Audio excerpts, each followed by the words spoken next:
المواطن يعرف الحقيقة الأمور. شكرا. باش إذا سمحتي السيد الرئيس، أنا ما قلتش شي حاجة. بغيت الرسالة اللي مشات لرئيس الحكومة أنا غادي نجاوبك. أنا علاش بغيت نهضر على هذا الشيء؟ غادي نجاوبك السيد الرئيس. معنا المتتبعين، معنا المثقفون، معنا الرأي العام.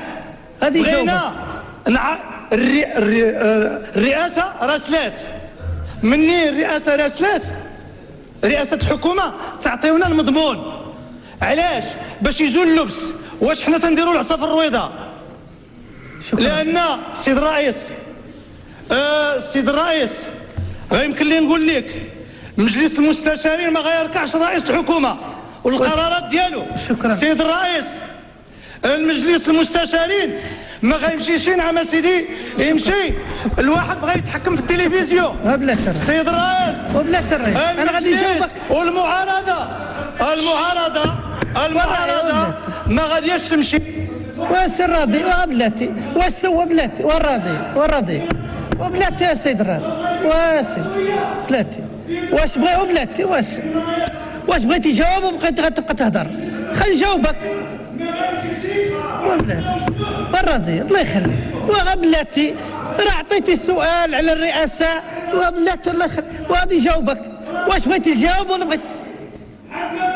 واش بغيت نجاوبك؟ واش بغيتي نجاوبك بلاتي؟ والرئيس واش دخل الفلاح في تسيير الجلسة؟ الله يخليك. واش والله واسي الراضي الله يخليك. واش طرحت عليا السؤال وبلاتي الله يخليك وبلاتي الفوضى بلاتي الله يخليك. وحطيتي سؤال وبلاتي اش دخل الفلاح مع الرئاسة؟ حنا كتهضر على تسيير الجلسة قلنا لك في اطار نقطة نظام انت مشيتي للمضمون. بلاتي غادي نجاوبك بلاتي الله يخليك. واش بغيتي تجاوب غادي نجاوبك. واجلس الله يخليك واجلس وجاوبك. اجلس وجاوبك الراضي. غادي جلس وغادي يجاوبك. جلس وغادي يجاوبك. والله يخليك. واش حطيتي سؤال غادي يجاوبك. شوف وحنا خلي نجاوبك. وهي واسي الراضي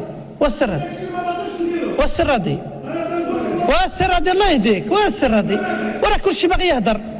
واسي الراضي راه اي مستشار باغي يهضر ولكن راه كاين قانون وكاين نظام داخلي. الله يخليك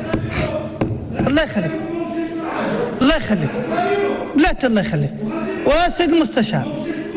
واسيد المستشار وهي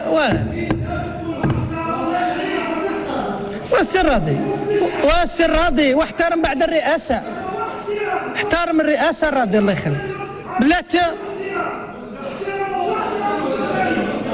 وهي واسي عطاش الله يخليك. واسي الراضي راه كل شيء باغي يهضر ولكن ولا بقينا بحال هكا ولات عندنا الفوضى. كاين نظام داخلي. عطيتي السؤال وجيه بلاتي غادي يجاوبك. الرسالة اللي مشات لرئيس الحكومة راه الرئيس تكلف باش يرسلها وراه مشات. القانون والنظام نحن هون ما كنشتغلوا بالوعود. كاين نظام داخلي. الصادرات كتقرا ولكن الواردات كتقرا والصادرات ما كتقراش. كاين نظام داخلي خاصك تحترمه ولا نحترمه فقط. وهذا الشيء في الاول الاخوان كلهم في طرطله البحاطه وضحوا وجهه نظرهم صافي. ننتقل للاسئله الانيه الله يخليك السي الراضي الموجهه الى السيد الوزير المنتدب لدى رئيس الحكومه المكلف بالشؤون العامه والحكامه. والراضي واش بغيت حاجه اخرى؟ وقلنا لك الرساله سيدي واسد. شكرا السي الراضي شكرا. والان ننتقل الى الاسئله الموجهه للسيد الوزير المنتدب لدى رئيس الحكومه المكلفه بالشؤون العامه والحكامه والتي يجمع